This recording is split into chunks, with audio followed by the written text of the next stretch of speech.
cercles d'affaires de la Fondation Batanga, des départements du Zou, des collines et de la Takora partagent les bénéfices issus de leurs activités génératrices de revenus. Avec le coaching des business coachs et des appuis techniques de la Fondation, ces groupes de femmes constitués en cercle d'affaires ont réalisé des profits merveilleux de plus de 350% d'augmentation avec des fonds d'investissement modestes mis en place par la Fondation Batanga. Cette année, plus de 66 millions de francs CFA se distribuent entre femmes de ces cercles d'affaires à travers les 3 zones d'intervention de Batanga. Au début de l'année, on a tout un système mis en place, tout un dispositif où il y a des business coachs qui travaillent avec ces femmes. Ce sont des femmes modèles, entrepreneuses, identifiées au sein des communautés d'implémentation qui accompagnent les groupements de femmes à comprendre en fait ce que c'est que l'entrepreneuriat et ce que c'est que le développement socio-professionnel. Donc ces business coachs développent en fait des thématiques au sein de ces communautés-là avec les femmes en langue locale et nous, en notre sein, nous les formons de façon trimestrielle. Donc elles reçoivent en fait la formation des formatrices et formateurs et elles dispensent maintenant ces formations-là au sein des communautés avec les femmes. Ce qui fait que tout au long de l'année, tout ce qu'elles apprennent, par exemple on parle d'analyse de marché, études de marché, calcul de coûts, comment faire le marketing en milieu rural. Ces femmes-là reçoivent ces renforcements de capacités et pour maintenant mettre en pratique ces connaissances, on leur donne une subvention et elles prennent ces subventions-là pour développer des activités génératrices de revenus. Donc vous allez voir des cercles qui font par exemple la transformation des noix de karité en beurre de karité. Vous allez voir la chaîne de valeur de l'arachide, de soja, de manioc, où tous les cercles s'installent en fait sur les maillons de cette chaîne de valeur afin de faire des bénéfices. Et c'est à la fin de l'année qu'elles se partagent les bénéfices. La phase pilote ayant été un succès, le projet a été étendu à 150 cercles avec plus de 4000 jeunes filles impactées avec la coordination des business coachs et des champions du projet. Les bénéfices annuels ont largement dépassé la prévision, ce qui prouve le potentiel économique de cette intervention et surtout la résilience des femmes bénéficiaires. C'est impressionnant ce que font ces femmes-là à partir de petits capitaux, d'un capital de départ quand même qui n'est pas assez grand. Elles arrivent à un peu comme soulever des montagnes. Elles arrivent à faire des miracles. Et vous avez vu les échantillons de cercles où les partages de bénéfices ont eu lieu. On a entendu des chiffres formidables.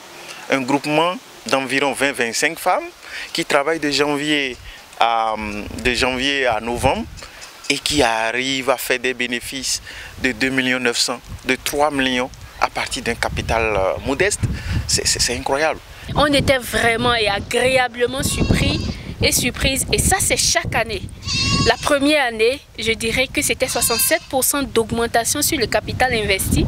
La seconde année, je pense qu'on était à 124-125%. La troisième année à 247%. Donc cette année également, je pense qu'elles ont explosé en fait le pourcentage. Donc c'est vraiment un sentiment de fierté. Et quand on voit ces femmes-là qui sortent en fait de nulle part et qui se réalisent, qui partent, on a vu des femmes hier partir avec une enveloppe de 500 000 comme bénéfice individuel. Mais on se dit vraiment, on arrive à accomplir en fait des merveilles au sein de ces communautés avec le peu d'accompagnement. Lorsque moi j'étais pas participante, je n'arrivais pas à faire de bénéfices. Après le compte, je réalisais que à chaque fois j'ai des dettes, à chaque fois j'ai des pertes. Mais maintenant que je suis participante à la Fondation Batanga, avec les leçons que nous recevons sur les AGR, ces leçons-là m'ont permis aujourd'hui à faire le dispatching. Maintenant, j'arrive à partager mes bénéfices, j'arrive à distinguer les achats des ventes que je fais. Le cercle a bénéficié de 700 000 et le cercle 2 a comme bénéfice 413 000.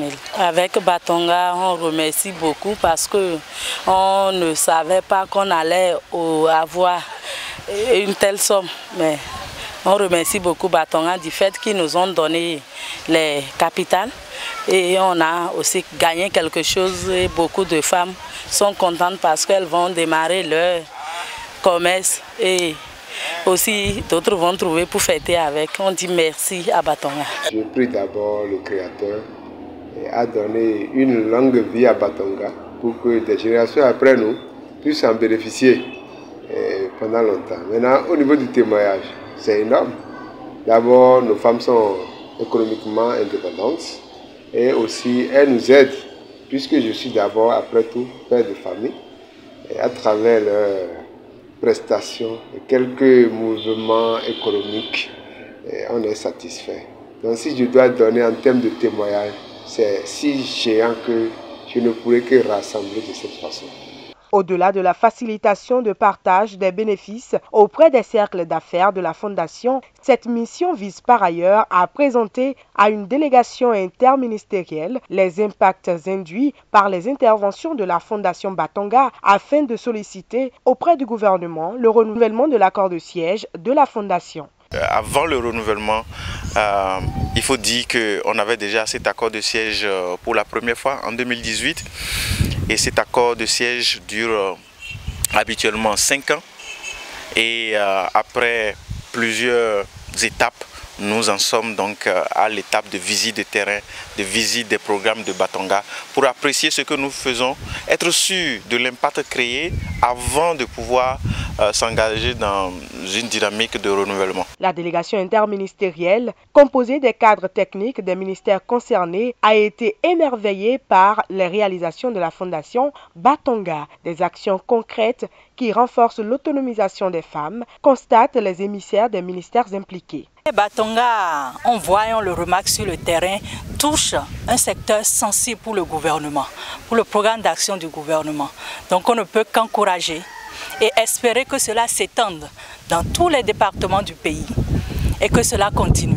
C'est la première fois que je vois du concret avec une organisation comme ça qui appuie les femmes dans leur autonomisation économique surtout. Et partir sur un capital de 100-120 000 et avoir un bénéfice de près de chiffré à des millions parfois dans certains cercles, c'est extraordinaire. Parce que les femmes, quand elles travaillent et font leur activité génératrice de revenus, les bénéfices, elles rajoutent au capital de départ et voilà, elles roulent ça pendant 11 mois, je crois, 11 mois dans l'année, de janvier à novembre. Et en décembre, elles se partagent les bénéfices.